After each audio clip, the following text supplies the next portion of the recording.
할렐루야. 우리 전우자우로 이렇게 인사합시다. 수고하셨습니다. 예. 정말 한 주간 동안 세상 사시는데 수고하셨고요. 또 누가복음 강해가 오늘로 끝이 납니다. 이제 마무리됩니다.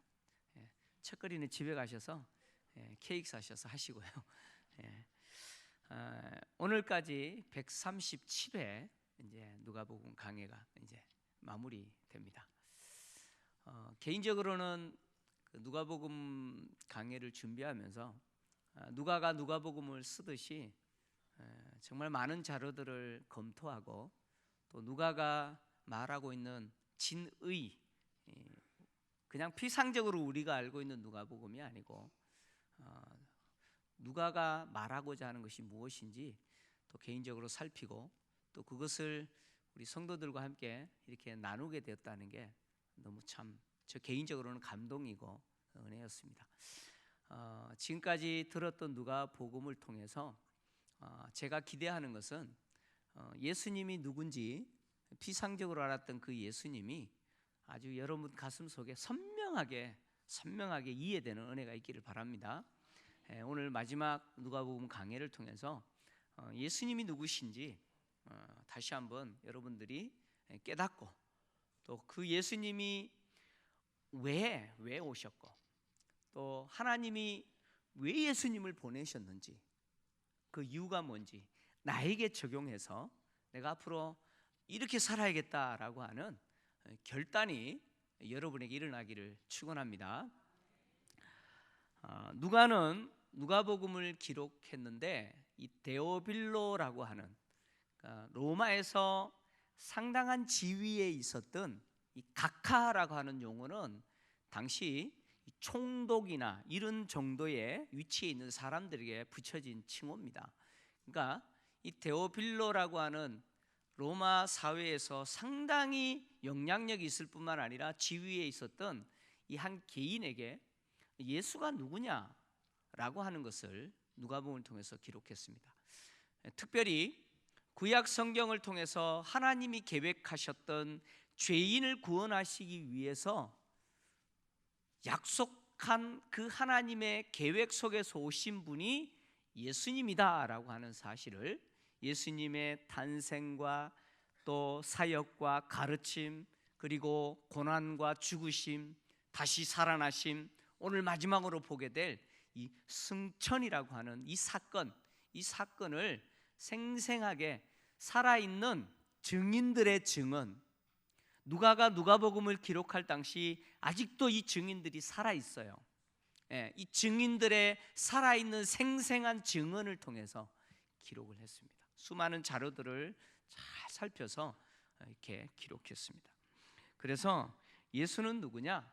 바로 하나님이 보내시고자 약속하셨던 바로 죄인을 구원하시기 위해서 오신 하나님의 아들이라는 사실을 오늘 누가복음을 통해서 누가가 기록을 했는데 이제 그 예수를 통해서 죄 사함을 받게 하는 하나님의 구원의 은혜가 예루살렘에서부터 시작해서 어디까지요? 어디까지? 모든 족속 땅 끝까지 전파될 것이 이미 구약에 기록되어져 있고 또 그 구약에 기록된 대로 땅 끝까지 전파되는데 누가 증인의 역할을 해야 됩니까? 누가 그 역할을 해야 돼요? 제자들이 해야 된다는 거예요. 제자들이 그 역할을 해야 됩니다. 그래서 그 증인의 역할을 감당하도록 사명을 받고 세워진 사람들이 바로 제자들입니다. 예수님이 지난 3년 동안 제자들을 부르시고 또 그들로 하여금 예수님의 사역과 가르침 그리고 예수님의 죽음과 부활 오늘 보겠습니다마는 승천까지 생생하게 눈으로 목격하게 하신 이유는 바로 증인의 역할을 감당하게 하시기 위해서였습니다. 제자들로 하여금 이제 생애와 죽음 부활을 목격하도록 하신 주님은 이제 마지막으로 승천을 목격하게 하십니다. 승천도 제자들의 눈으로 목격하게 하십니다. 오늘 본문의 내용은 두 가지 내용으로 구성되어 있습니다. 하나는 승천하시기 전에 예수님께서 제자들에게 하나님이 약속하신 것, 성령입니다. 하나님이 약속하신 것, 이제 예수님 승천하셔서 보내실 그 약속하신 것을 통해서 위로부터 무엇을 덧입어요? 능력을 덧입게 될 때까지 예루살렘을 떠나지 말라라고 하는 말씀과 또 승천하시는 장면과 제자들이 예루살렘으로 다시 돌아왔다라고 하는 내용으로 이루어져 있습니다. 먼저 예수님은 승천하셔서 하나님이 약속하신 것을 보내실 거예요. 근데 하나님이 약속하신 게 뭡니까? 성령입니다. 성령을 보내실 거예요. 성령은 예수님이 승천하신 이후에 예수님이 보내시게 될 건데, 근데 예수님이 뭐라고 말씀하셨냐면 이 성령을 보내시는데 그 성령은 하나님이 이미 보내실 것을 약속한 거라는 거예요.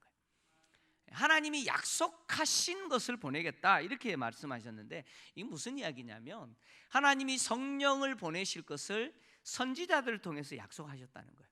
그러니까 선지자들이 하나님이 성령을 보내실 거다라고 외쳤습니다. 요엘서 2장 28절에서 30절을 보면 요엘 선지자가 이렇게 기록했죠. 같이 읽습니다. 시작. 그 후에 내가 내 영을 만민에게 부어주리니 너희 자녀들이 장래의 일을 말할 것이며 너희 늙은이는 꿈을 꾸며 너희 젊은이는 이상을 볼 것이며 그때에 내가 또 내 영을 남종과 여종에게 부어줄 것이며 내가 이적을 땅과 하늘과 땅에 베풀리니 곧 피와 불과 연기 구름이라. 아멘. 요엘 선지자는 하나님이 성령을 부어주실 거라는 거예요. 하나님의 영을 만민에게 부어줄 것이고 그때의 남종과 여종에게 하나님의 영을 부어줄 거라는 거예요. 뿐만 아니라 이사야 선지자도 동일하게 예언을 했습니다. 이사야서 32장 15절을 보면 이렇게 기록하고 있죠. 같이 봅니다. 시작. 마침내 위에서부터 영을 우리에게 부어주시리니 광야가 아름다운 밭이 되며 아름다운 밭을 숲으로 여기게 되리라. 아멘. 하나님은 이사야 선지자를 통해서 영을 부어주실 거라고 예언했습니다. 이사야 44장 3절을 보면 또 이렇게 기록하고 있어요. 나는 목마른 자에게 물을 주며 마른 땅에 시내가 흐르게 하며 나의 영을 내 자손에게 나의 복을 내 후손에게 부어주리니. 이렇게 이사야 선지자가 또 예언합니다. 그리고 에스겔 선지자가 또 이렇게 예언했죠. 에스겔 39장 29절을 보면 에스겔 선지자가 이렇게 이야기합니다. 같이 읽습니다. 시작. 내가 다시는 내 얼굴을 그들에게 가리지 아니하리니 이는 내가 내 영을 이스라엘 족속에게 쏟았음이라 주 여호와의 말씀이니라. 아멘. 이제 다시는 내 얼굴을 이스라엘 백성들에게 가리지 않겠다는 거예요. 그 이유가 뭐냐? 내 영을 그들에게 부어주었기 때문에. 이건 장래에 있을 약속입니다. 그러니까 선지자들을 통해서 하나님은 내 영을 부어줄 거다, 성령을 부어줄 거다라고 약속하셨는데 그 하나님의 약속대로 이제 예수님이 승천하신 이후에 제자들에게 성령을 보내실 거라는 거예요. 그래서 그 성령을 기다리라는 거예요. 기다리라는 거예요. 예수님이 승천하신 이후에 보내시게 될 이 성령은요 이제 떠나지 않습니다. 제자들에게 영원히 거하게 됩니다. 자, 떠나지 아니하시는 성령은 바로 하나님이 이스라엘 백성들에게 약속하신 새 언약에 근거해서 오시는 분이에요. 그러니까 무슨 이야기냐면 구약에서 하나님의 영, 성령, 하나님의 영 또는 하나님의 신, 여호와의 신이라는 명칭으로 성령은 일하셨어요. 일하셨지만 성령은 사람들에게 영원히 머물지 않고 단회적으로 머물렀다가 어떻게 해요? 떠나셨습니다. 그러니까 역사하실 때는 임재하셨지만 항상 떠나셨어요. 그러나 이제는 떠나시지 않는 영이 오신다는 거예요. 성령이 오셨는데 이제는 떠나시지 않을 거라는 거예요. 왜 떠나지 아니하시느냐? 바로 이것이 새 언약의 약속이라는 거예요. 그래서 예레미야서 31장 33절을 보면 하나님이 예레미야 선지자를 통해서 이렇게 말씀하셨어요. 같이 읽습니다. 시작. 그러나 그날 후에 내가 이스라엘 집과 맺을 언약은 이러하니 곧 내가 나의 법을 그들의 속에 두며 그들의 마음에 기록하여 나는 그들의 하나님이 되고 그들은 내 백성이 될 것이라 여호와의 말씀이니라. 아멘. 자, 읽지는 않았습니다만은 예레미야 31장 31절을 보면 하나님이 새 언약을 맺을 거라고 이렇게 약속합니다. 내가 새 언약을 맺을 거다. 그리고 32절을 보면 이 새 언약은 옛 언약과 다를 거다. 어떻게 다르냐? 옛 언약은 돌비에, 즉 돌에 율법을 새겼어요. 여호와의 법을 돌에 새겼더니 내가 이스라엘 백성들에게 있어서 신랑이 되었음에도 불구하고 이스라엘 백성들이 뭐예요? 신부였던 이스라엘 백성들이 그 하나님의 언약을 깨뜨려 버렸다는 거예요. 그러니까 이혼했다는 거예요. 그런데 이제 내가 그 법을 돌에 새기지 않고 어디에 새기겠다고요? 사람의 마음에 새기겠다는 거예요. 그래서 33절에 그날 후에 내가 이스라엘 집과 맺을 언약은 이러하다. 새 언약이죠. 이러한데 그것이 뭐냐? 나의 법을 그들 속에 둘 거라는 거예요. 그들 속에 두고 그들의 마음에 기록하여서 나는 그들의 하나님이 되고 그들은 내 백성이 될 거다. 그러니까 새 언약은요, 하나님의 법이 각 사람의 마음에 새겨지는 거예요. 그래서 마음에서부터 하나님을 경외하고 마음에서부터 하나님의 법에 순종하는 사람이 되게 하겠다라는 약속이 새 언약의 약속이에요. 그런데 이 하나님의 법이 마음에 새겨지는 것이 뭐예요? 바로 성령의 오심이에요. 성령이 오셔서 떠나지 아니하시고 마음에서부터 하나님의 법에 순종하는 사람으로 만들겠다는 거예요. 그 구체적인 약속이 에스겔 36장 26절에서 27절이에요. 한번 같이 읽습니다. 또 시작. 또 새 영을 너희 속에 두고 내 마음을 너희에게 주되 너희 육신에게서 굳은 마음을 제거하고 부드러운 마음을 줄 것이며 또 내 영을 너희 속에 두어 너희로 내 율례를 행하게 하리니 너희가 내 규례를 지켜 행할지니라. 아멘. 하나님이 약속하신 새 언약은 바로 하나님의 영, 성령을 각 사람의 마음에 주셔서 그들로 하여금 그 마음에 새겨진 하나님의 법에 순종하는 백성 되게 만들겠다는 거예요. 이것이 새 언약의 약속입니다. 이 새 언약의 약속에 근거해서 예수님이 승천하신 이후에 제자들에게 성령을 보내주실 거예요. 그러면 제자들에게 임하신 그 하나님의 영 성령은 구약에서 있었던 사건처럼 사역하시다가 떠나시는 분이 아니라는 거예요. 영원히 제자들 속에서 하나님을 경외하는 사람으로 살게 하실 거라는 거죠. 이렇게 영원히 떠나지 않으시고 임재하시는 성령이 제자들에게 임하게 되면 제자들에게 어떤 변화가 일어나느냐? 제자들이 능력을 받게 된다는 거예요. 뭘 받게 된다고요? 능력을 덧입게 돼요. 능력을 덧입게 되는데, 자, 이게 무슨 능력입니까? 무슨 능력이에요? 능력을 받게 된다 그러잖아요. 근데 이게 무슨 능력일까요? 증인으로서 살 수 있는 능력이에요. 증인으로서의 역할을 할 수 있는 능력을 얻게 될 거다, 그런 이야기예요. 그래서 사도행전 1장 8절에 가면 이것 구체적으로 이제 누가가 다시 이야기합니다. 오직 성령이 너희에게 임하시면 어떻게 되겠습니까? 너희가 뭘 받아요? 권능이죠. 이 능력이에요. 능력을 받고 권능을 받고 예루살렘과 온 유대와 사마리아와 땅끝까지 이르러 내 증인이 되리라. 할렐루야. 능력이라고 하는 것은요, 증인으로서 당당하게 살아갈 수 있는 능력을 이야기합니다. 성령이 오시면 증인으로서의 살아갈 수 있는 능력을 주시겠다는 거예요. 그래서 이 능력은 다르게 번역하면 권능이에요. 권능. 디나미스, 헬라어로 디나미스인데 영어에 다이나마이트 있죠. 팍 터뜨리는, 다이나마이트, 바로 이 디나미스라는 단어에서 나온 단어예요. 그래서 능력은 권능입니다. 권능. 제자들이 이제는 떠나지 아니하시는 그 성령이 제자들에게 임하면 제자들은요, 담대하게 증인으로 살 수 있는 능력을 가지게 됩니다. 사실 예수님은요, 십자가에 죽으시기 전에 이미 성령이 오셔서 제자들로 하여금 증인의 역할을 하게 하실 거다라고 이미 약속하셨어요.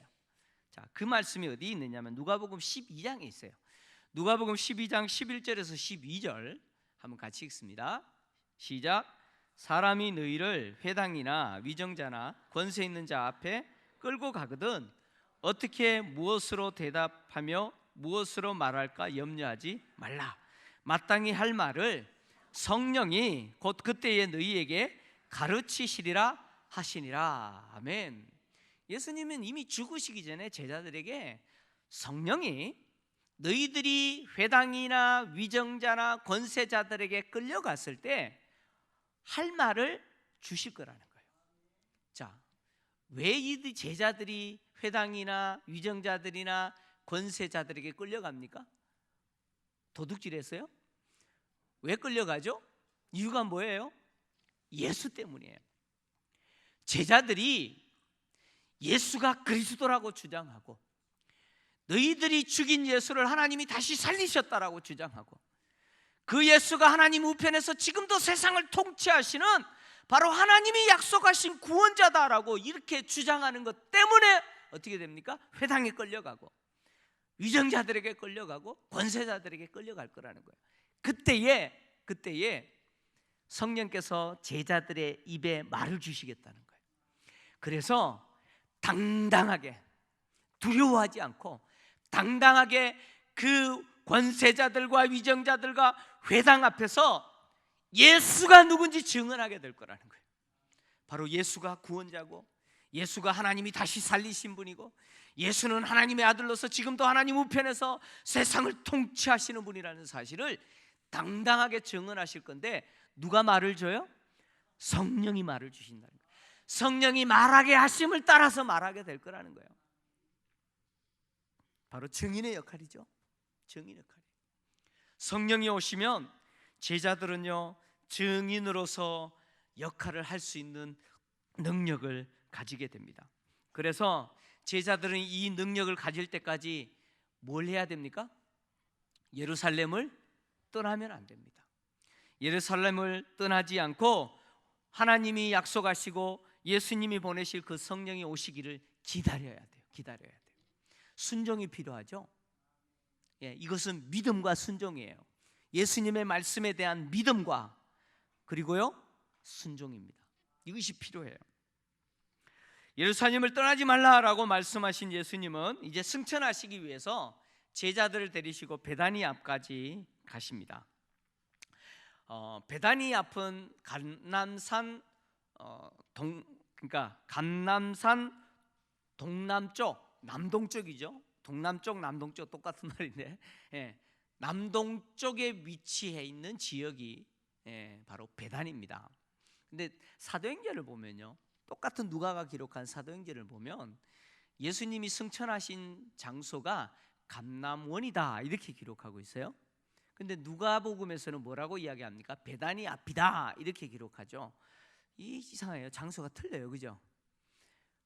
같은 누가가 기록했는데 누가복음에서는 베다니 앞이라고 그랬겠고 사도행전에서는 감남원이라고 기록했어요. 이 장소가 틀릴까요? 아닙니다. 누가는 같은 장소를 이야기해요. 자, 무슨 이야기냐면 누가복음 19장 29절을 좀 보십시오. 자, 누가복음 19장 29절을 보면 이 감남원과 또 베다니는요, 바로 관계가 있다는 것을 압니다. 같이 한번 읽겠습니다. 시작. 감남원이라 불리는 산 쪽에 있는 벳바게와 베다니에 가까이 가셨을 때에 제자 중 둘을 보내시며. 아멘. 여기 보니까 감남원이라고 하는 것은 무엇에 대한 명칭이에요? 관악산, 북한산, 장릉산, 산에 대한 명칭이라는 거예요. 감남원이라는 것은 다르게 이야기하면 감남산입니다. 자, 그 감남원에서 동남쪽의 비탈에 위치해 있는 지역이 무슨 지역이에요? 바로 그것이 베단이라고 하는 지역입니다. 그러니까 지금 누가가 누가복음에서와 사도행전에서 베다니 앞과 감남원이라고 하는 이 명칭은 다른 명칭이 아니라 뭐예요? 같은 장소라고 하는 것입니다. 바로 이곳에서 이제 예수님이 승천하시는데, 예수님이 승천하시는 모습을 보면 제자들에게 어떻게 하셨어요? 손을 벌려 축복하셨어요. 손을 들어 축복하실 때 제자들에게서 떠나셔서 하늘로 올려주셨다, 승천하셨다 이렇게 기록하죠. 많은 기독교 화가들이 예수님의 승천 장면을 기록할 때 이렇게 기록하죠. 이 모습이에요. 이 모습. 손을 벌리고 승천하는 모습으로 기록했습니다. 바로 누가복음에서 말하고 있는 이 모습을 상상해서 그린 겁니다. 예수님은 손을 벌려서 제자들을 축복하셨어요. 그 축복하실 때에 예수님이 승천하셨는데, 자, 여러분 이건 굉장히 중요한 사건이죠. 누가는 예수님이 예루살렘에 오신 목적이 뭐냐? 승천하시기 위해서 오셨다고 이야기합니다. 누가복음 9장 51절을 보면 이렇게 기록합니다. 같이 한번 읽겠습니다. 시작. 예수께서 승천하실 기약이 차감해 예루살렘을 향하여 올라가기로 굳게 결심하시고, 자, 예수님이 갈릴리에서 사역하시다가 이제 예루살렘으로 가야겠다라고 결심했는데, 굳게 결심했어요. 단디 결심했다는 거예요. 그렇게 결심한 이유가 뭐였어요? 무엇을 목적으로? 승천을 목적으로 올라가시겠다는 거예요. 그런데 마침내 예수님이 그렇게 결단하셨던 것처럼 다 이루어지고 이제 뭘 하셨어요? 계획하신 대로 승천하셨다는 거예요. 누가는 뭘 우리에게 말하고 싶으냐? 예수님의 탄생과 예수님의 사역과 죽으심과 부활 그리고 승천까지 예수님의 모든 시작과 끝까지의 모든 삶은 누구에 대한 순종입니까? 하나님에 대한 순종이라는 거예요. 당신을 향하신 하나님의 계획에 한치의 오차도 없이, 한치의 흐트러짐도 없이 정확하게 어떻게 하셨어요? 순종하셨다는 거예요. 그래서 오심부터 시작해서 지금 승천하는 이 모든 과정이 하나님이 계획하신 대로 이루어졌다는 거예요. 그리고 그 결과가 어떻게 됐어요? 승천하셨다는 거예요. 예수님의 삶은, 그러니까 예수님의 삶 전체는 뭐냐? 하나님의 말씀에 대한 순종입니다. 순종이었어요. 예수님은 당신 스스로 당신의 의지대로 사시지 않으셨어요. 예수님은 구약이 기록하고 있는 메시아의 그 모습 그대로 사셨고 성취하셨어요. 그리고 승천하는 것으로 그것을 확정하셨어요. 여러분, 예수님의 삶이 하나님의 말씀에 전적으로 순종하는 것이었다면, 예수를 따라가고 예수를 믿고 예수님을 닮아가려고 하는 예수님의 제자의 삶 역시 어떻게 해야 됩니까? 여러분, 예수님의 제자의 삶은 또 어떤 삶이어야 됩니까? 예수님처럼 사는 거예요. 예수님이 하나님의 말씀에 전적으로 순종했던 것처럼 예수님의 제자 역시 하나님의 말씀에 순종하는 삶을 살아야 됩니다. 그것이 제자예요. 제자는요, 스승을 닮는 거예요. 뭐까지 닮는 줄 아세요? 어떤 교회는요, 부목사들이 미시미가 막 이렇게 설교하면 시미다 계속 그러더라고요. 담임 목사님이 그렇게 설교하니까 부목사들도 그렇게 설교하더라고요. 저기 여의도에 있는 어떤 교회예요. 여러분, 제자는 누구 닮아야 돼요? 스승을 닮는 거예요. 스승이 하나님의 말씀에 철저하게 순종했다면 그 스승을 닮은 제자의 삶 역시 어떻게 해야 돼요? 누구의 말씀에 순종해야 돼요? 하나님의 말씀에 전적으로 순종하는 삶을 살아야 돼요. 여러분, 예수를 믿습니까? 예수를 따라갑니까? 말씀에 순종하세요. 내 맘대로 살면서 제자로 살 수 없어요. 예수님의 승천은 끝이 아닙니다. 예수님의 승천은 새로운 시작이에요. 예수님의 승천은 비록 떠남이지만 도착이에요. 어디에 도착한 겁니까? 제자들에게 있어서는 떠남이지만 하나님 우편에 도착하신 거죠. 하나님 우편에 앉으시는 겁니다. 여러분, 예수님이 산헤드린 공회 앞에서 재판을 받으실 때 예수님이 뭐라고 대답하시는지 기억나십니까? 인자가 이제부터 하나님 우편에 앉은 것을 너희가 볼 거라고 하셨어요. 누가복음 22장 69절, 여러분 같이 읽습니다. 시작. 그러나 이제부터는 인자가 하나님의 권능의 우편에 앉아 있으리라 하시니라. 아멘. 예수님은 산헤드린 공회 앞에서 인자 되신 당신이 하나님 우편에 앉으실 거다, 승천하실 거다 이렇게 말씀하셨는데 드디어 그 말씀대로 승천하십니다. 예수님은 하나님 우편에 앉으시기 위해서 승천하시는 거죠. 자, 이런 거예요. 대제사장들과 서기관들과 장로들, 산헤드린 공회는 예수님이 신성모독한 자라고 로마법에 고소해서 십자가에 못 박아 죽였습니다. 그러나 예수님은 신성모독한 자가 아니라 누구십니까? 누구세요? 하나님의 아들이셨다는 거예요. 하나님의 아들이셨다는 거예요. 예수님이 이제부터 인자가 하나님의 권능의 우편에 앉으리라 라고 했더니 산헤드린 공회가 벌떼처럼 일어나서 네가 하나님의 아들이냐? 네가 하나님의 아들이냐라고 외쳤어요. 이제 예수님이 승천하시는 것을 통해서 하나님은 예수가 누구라고요? 예수가 누굽니까? 내 아들이다 라고 하는 것을 땅땅땅 증명하셨다는 거예요. 예수를 신성모독죄로 로마법에 걸어서 십자가에 못 박아 죽인 자들이 틀렸다는 거예요. 그들이 틀렸어요. 예수님이 옳았어요. 예수님은 하나님의 아들이셨어요. 승천하신 예수님은 하나님이 예수가 당신의 아들이라는 사실을 어떻게 했어요? 확정하셨어요. 입증하셨어요. 이미 하나님은 예수님이 당신의 아들이라고 선포하셨어요. 누가는 이것을 기록했어요. 예수님이 세례를 받으실 때 예수님이 변화산에서 이미 하나님의 아들이라고 하나님은 선언하셨어요. 누가복음 3장 22절을 보니까 세례를 받으신 예수님이 세례를 받으실 때 하늘이 열렸어요. 그리고 성령이 비둘기 같은 형체로 그의 위에 강림하시고 하늘에서 음성이 들려서 무슨 소리가 납니까? 너는 내 사랑하는 아들이라 내가 너를 기뻐하노라. 너는 내가 기뻐하는 내 아들이다. 이미 하나님 선언하셨어요. 그리고 변화산에서 누가복음 9장 35절을 보니까 변화산에서 변형되신 예수님이 누구냐? 하늘에서 소리가 나서 나의 아들 곧 택함 받은 자니 너희는 그의 말을 들어라. 예수는 누굽니까? 예수님은 누구예요? 하나님의 아들이라는 사실을 이 승천을 통해서 하나님이 인정하셨다는 거예요. 이렇게 예수님이 승천하신 것은 하나님의 아들이심을 입증하신 거예요. 그 예수님이 승천하시자 제자들이 어떻게 했느냐? 경배했어요. 여러분, 경배했다라고 하는 이 단어는 오직 누구에게만 적용될 수 있는 단어예요? 하나님에게만 적용될 수 있는 단어예요. 인간이 하나님에게만 할 수 있는 단어가 경배예요. 경배, 예배입니다. 예배인데 근데 제자들이 그 경배를 누구에게 했어요? 예수님께 했다는 거예요.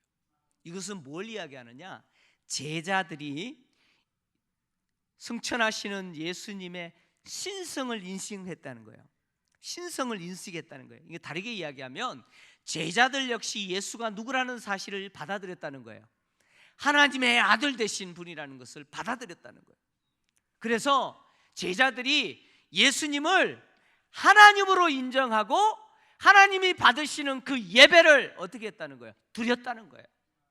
그래서 예수를 경배했다 이렇게 이야기합니다. 제자들이 예수님을 경배한 것은 예수님이 우리의 예배를 받으시는 분이라는 거예요. 예수님은 우리의 경배를 받으시는 대상이고 또 우리의 예배 대상이 누구냐? 예수님이어야 한다는 거예요. 할렐루야. 바로 예수님은 우리의 예배를 받으시는 하나님이십니다. 예수님의 승천을 이렇게 생생하게 눈으로 목격한 제자들은 이제부터 증인으로서 예수가 하나님의 아들입니다 라고 하는 것을 증언하게 될 겁니다. 이 사도행전에 가면 그걸 증언할 거예요.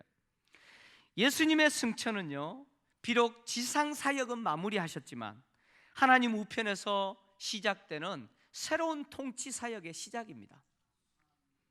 예수님은 지금도 하나님 우편에서 세상을 통치하십니다. 믿습니까? 여러분, 우리가 예수를 믿는다라고 하는 것은 예수님이 승천하셔서 지금도 나와 세상을 통치하시는 분이라는 것을 받아들이는 거예요. 예수님의 승천 장면을 목격한 제자들은요, 이전에 있었던 이별에 대한 슬픔이나 두려움, 염려가 아니라 큰 기쁨으로 다시 돌아왔어요. 승천한 예수님을 보고 제자들이 얻게 된 건 뭐예요? 무엇입니까? 기쁨이었어요. 기쁨. 큰 기쁨이었습니다. 그냥 기쁨이 아니에요. 큰 기쁨이었어요. 누가는요, 예수님을 만나면 그 예수님을 만난 사람에게 두 가지가 있을 거라고 이야기합니다. 그 두 가지가 뭐냐? 첫째는 평안이에요. 뭐가 있다고요? 평안이 있을 거예요. 두 번째 뭐가 있느냐? 큰 기쁨이 있을 거라는 거예요. 예수님을 만나면 평안과 기쁨이 있어요. 기쁨이 있습니다. 제가 누가복음 강의를 시작하면서 손원에서 그런 이야기 했어요. 누가복음이 가지고 있는 특징 가운데 하나는 뭐냐? 기쁨이다. 누가는 기쁨에서 시작해서 기쁨으로 끝나요. 누가복음은 기쁨에서 시작해서 기쁨으로 끝나요. 무슨 이야기냐? 세례 요한의 아버지 사가랴가 성전에서 분향하다가 주의 사자가 나타나서 했던 말이 뭐예요? 주의 길을 예배하는 자로서 요한이 태어날 거라는 거예요. 근데 그가 태어남이 부모도 기쁘고 또요, 많은 사람들이 기뻐할 거다. 기뻐할 거다. 이렇게 이야기했어요. 그리고 또 세례 요한을 임신했을 때 마리아가 엘리사벳을 방문합니다. 그죠? 마리아가 엘리사벳을 방문했을 때 엘리사벳의 배에 잉태된 세례 요한이 어떻게 했어요? 기뻐 뛰었어요. 기뻐 뛰었어요. 그것이 누가복음 1장의 이야기예요. 누가복음은 기쁨으로 시작해서 마지막 24장에 무엇으로 끝나요? 기뻐하니라, 크게 기뻐한다. 기쁨으로 끝나요. 여러분, 죄인인 인간이 예수를 만나면요, 기쁨이 회복됩니다. 할렐루야. 기쁨이 있어요. 기쁨이 있어요. 누가는요, 천사들의 입술을 통해서 예수님이 오신 것은 뭐냐? 바로 이 평화와 기쁨을 주기 위해서다 라고 이야기합니다. 누가복음 2장 10절 같이 읽습니다. 시작. 천사가 이르되 무서워하지 말라. 보라, 내가 온 백성에게 미칠 큰 기쁨의 좋은 소식을 너희에게 전하노라. 할렐루야. 누가 오십니까? 예수님이 오신다. 큰 기쁨을 주시기 위해서 오시는 분이 예수라는 거예요. 그 결과 누가요? 제자들이, 그 예수를 만났던 제자들이 큰 기쁨을 얻고 다시 예루살렘으로 돌아왔습니다. 누가는 죄인인 인간이 예수를 만나게 되면 죄에서 벗어나 해방되는 기쁨을 누린다는 거예요. 죄의 무거운 짐에 구속되었던 인간이 예수를 만나면요, 그 죄 문제 해결된 감격이 있어요. 여러분, 이 감격이 있으셔야 돼요. 할렐루야. 죄 문제 해결된 감격이 있어야 돼요. 그 감격과 기쁨 때문에 그 삶에 뭐가 있어요? 하나님과 관계에서 피스가 있는 거예요. 에이렌의 평화가 있는 거예요. 지금도 예수를 만난 사람은 이 기쁨과 이 감격이 있을 줄 믿습니다. 여러분, 이거 있으셔야 돼요. 정말 예수를 믿는다면 이 기쁨과 감격 여러분들이 있으셔야 돼요. 예루살렘으로 돌아온 제자들이요, 다시 성전으로 올라갑니다. 늘 성전에서 하나님을 찬양합니다. 누가복음은요, 성전에서 시작해서 성전으로 끝납니다. 기쁨으로 해서 시작해서 기쁨으로 끝나지만 또 성전에서 시작해서 성전으로 끝납니다. 세례 요한의 아버지가 성전에서 분향하는 이야기에서 시작해요. 그 분향하다가 하나님이 행하신 구원 사건을 들어요. 하나님이 구약에서 약속하신 그 구원 사건을 듣습니다. 그리고 마지막 누가복음에서 그 세례 요한의 아버지 사가랴가 들었던 그 구원 사건이 다 이루어져서 이제 제자들은 그 구원 사건이 성취되고 그 성전에서 누구를 찬양합니까? 우리에게 구원을 이루어 주신 그 하나님을 찬양하는 것으로 마무리합니다. 누가는요, 이렇게 말하는 거죠. 하나님이 구약을 통해서 선지자들과 모세의 율법과 시편을 통해서 약속하신 그 구원의 약속대로 누가 오게 하셨어요? 예수를 오게 하시고, 그 예수님이 약속하신 대로 우리 죄 문제를 십자가 사건으로 해결하시고 이제 성천하시는 것으로 우리를 향한 하나님의 구원 사건을 다 완성하셨다는 거예요. 더 이상 우리의 구원을 위해서 어떤 일도 필요하지 않아요. 그 어떤 것도 이제는 필요 없습니다. 예수님이 다 이루셨어요. 할렐루야. 다 이루셨어요. 다 이루신 그 구원 사건을 제자들이 날마다 성전에서 누리면서 하나님을 찬양하는 거예요. 찬양. 제자들이 늘 성전에서 하나님을 찬송한 것은 바로 예루살렘을 떠나지 말라라고 말씀하셨던 예수님의 말씀에 대한 순종이죠. 그렇죠? 그들이 늘 성전에 이 성을 떠나지 말라고 하셨던 주님의 말씀에 순종해서 지금 누구를 기다리고 있어요? 누구를 기다리고 있습니까? 성령을 기다리고 있어요. 자, 예수님이 보내실 것 약속하신 그 성령을 제자들이 기다린다라는 것은 뭘 말할까요? 제자들이 왜 성령 기다립니까? 왜 성령 기다리죠? 앞에서 이야기했잖아요. 성령이 오시면 제자들에게 어떤 일이 일어납니까? 권능을 받는다니까요. 그 권능은 무슨 권능이에요? 증인으로서 살 수 있는 권능이에요. 이런 이야기죠. 제자들이 날마다 성전에서 하나님을 찬송하는 것은 무슨 준비를 하고 있어요? 어떤 삶을 살기를 위해서 준비하고 있어요? 증인의 삶을 살기 위해서 준비하고 있는 거예요. 이제 성령이 딱 임하시면 스타트!